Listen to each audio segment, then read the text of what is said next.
And a good Tuesday to you. Mariner fans have to be pinching themselves right now, not fully believing that their team is up 2-0 in the ALCS. It's true. Seattle smacked 3 home runs in downing Toronto on the road yesterday, 10-3 at Rogers Center. Julio Rodriguez started the barrage in the top of the first with a 3-run homer. After the Blue Jays tied it, the Mariners came right back with homers by Jorge Polanco and Josh Naylor to grab a commanding lead in the best-of-7 series. Here's his 1-2. Rodriguez hooks one in the air, down the line. If it's fair, it's got a chance, and it's gone. Julio Rodriguez with a 3-run shot in the first inning. Totally different story for Trey Savage. In his second postseason start, he gets punched right away. Rodriguez hits it out, and if you start getting that power like they did for a lot of the regular season, look out. Pat on his knee. He's going to move the runner up here at least. Close play at first, and it's thrown behind him.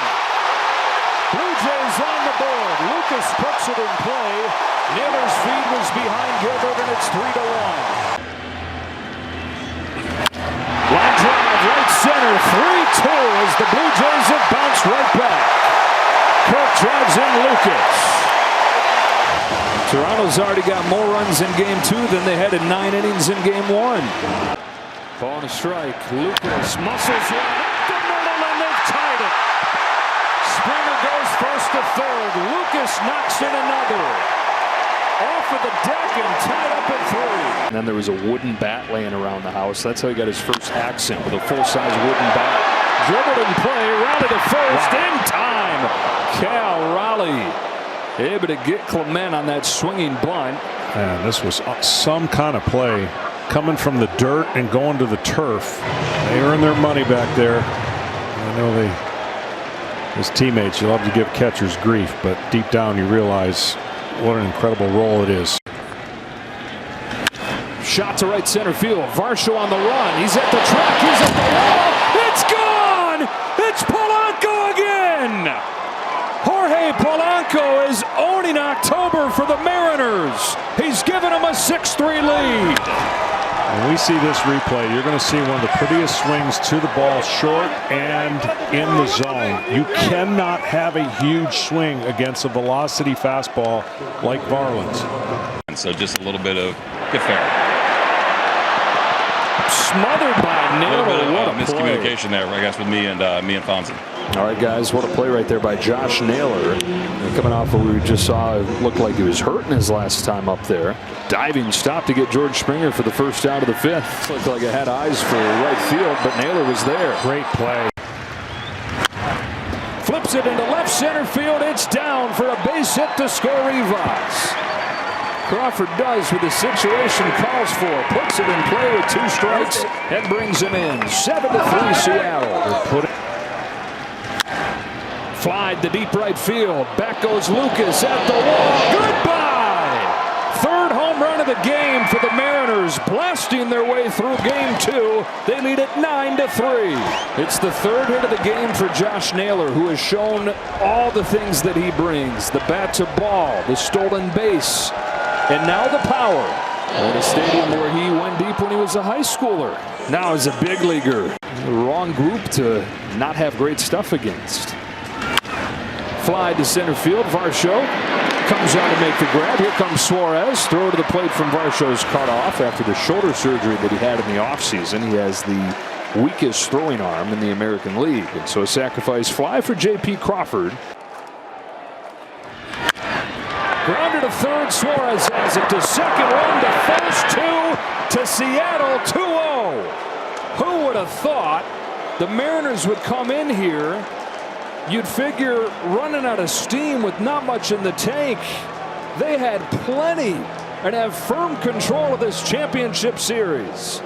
Naylor grew up not far from Toronto and said it was fun hitting a home run in front of family and friends. Josh Naylor, the pride of Mississauga, Ontario, hit the home run. You look up to the crowd. What does it mean to have all these people here supporting you? It's great. Very, very grateful and thankful for all the support, all the friends and family that came out. Forever blessed to have them here. And I'm glad we got 2 wins in front of them, and hopefully they come to Seattle because there seem to be some good luck charms over there.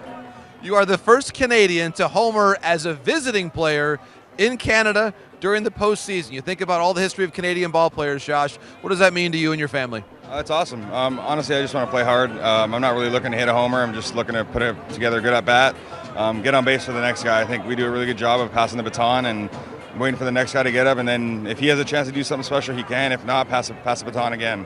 It was a team effort tonight, and very thankful for all the hard work these guys are putting in to win these games. Jorge Polanco continues his torrid postseason pace with 2 hits and a 3-run home run. 2 runners on base after a rare no-out intentional walk to Cal Raleigh. Take me through your approach and what it felt like to see that ball go over the wall. It felt amazing. I'm going to start with that. It felt amazing to see that ball go over the wall, but my approach was just, I went there, I'm trying to get a good pitch to hit. Simple as that. I was just trying to get a good pitch to hit, trying to hit it hard. Jorge, you know how loud it's been in Seattle, but this time for Game 3, you're going home as close as the Mariners have ever been to the World Series. 2 wins away. What do you expect for Game 3 in Seattle? I expect a lot of noise from the fans. I know they're going to show up. I know they're going to bring a lot of energy for us. I know they're going to come and support us, and we're just going to go there and keep competing. Manager Dan Wilson certainly happy to have a guy like Polanco in his lineup. Coming up huge in big moments, and just his at-bats have been so good. Whether it's right-handed or left-handed, tonight it was left-handed. I thought the at-bat there to get the 3-run homer was a huge turnaround for us. We had kind of given up the lead. It had been tied up there again, and to get that 3-run lead back was big. And that was just a great at-bat, getting in there and just doing what Polo does. He waits to get a good pitch and he puts a really good swing on it. And he's a tough out right now, and it's been huge for us. And he's come up in situations where we've had guys on, and he's been able to do the job and drive them in, and that's what this game's all about. Seattle returns home to host Toronto in Game 3. That'll be tomorrow at 5:08 in the afternoon on FS1. Dodgers edged Milwaukee 2-1 to take Game 1 of their NLCS. Game 2 tonight in Milwaukee. That game underway on TBS. Well, Seahawks coach Mike Macdonald noted a much better performance by his defense in Sunday's 20-12 win at Jacksonville.